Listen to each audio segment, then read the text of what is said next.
हमें तकब्बुर किस चीज़ पर है? क्या हमें मौत नहीं आनी है? क्या हमें इस दुनिया से नहीं जाना है?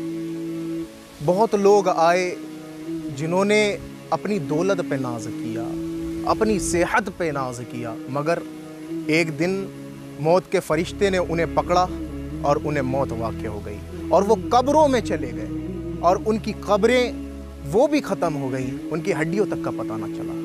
तो हमें किस बात का गुरूर है? आप मुझे ये बताएं, हमें किस बात का गुरूर है? क्यों ना हम अपने रब की इबादत करें? क्या हमारे रब ने हमें इसलिए पैदा किया है कि हम जो मर्ज़ी चाहे वो करें? नहीं, बल्कि हमारे रब ने हमें इसलिए पैदा किया है कि हम अपने रब की इबादत करें, रसूलुल्लाह सल्लल्लाहु ताला अलैहि वसल्लम की इताअत करें। याद रखें, आज कौम मुस्लिम एक ऐसे माहौल से गुज़र रही है कि जहां हर कोई उसे निशाना बनाने के लिए तैयार है। क्या आपने कभी सोचा है इन तमाम वजूहात की वजह क्या है? ये तमाम चीज़ें किस बिना पर हैं? किस वजह से ये चीज़ें हमारे ऊपर मुसल्लत कर दी गई हैं? इसकी वाहिद एक ही वजह है कि ना तो हम अपने रब से डरते हैं और ना ही हम रसूलुल्लाह की इत्तिबा करते हैं।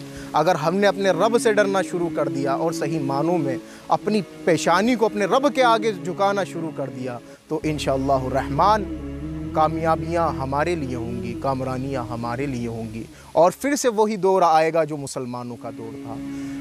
आप फ़कत सिर्फ इतना करें कि कुरान के अहकामात पर अमल करें, रसूलुल्लाह के तरीक़े को इख्तियार करें, तो इंशाअल्लाह आप कामयाब हो जाएंगे।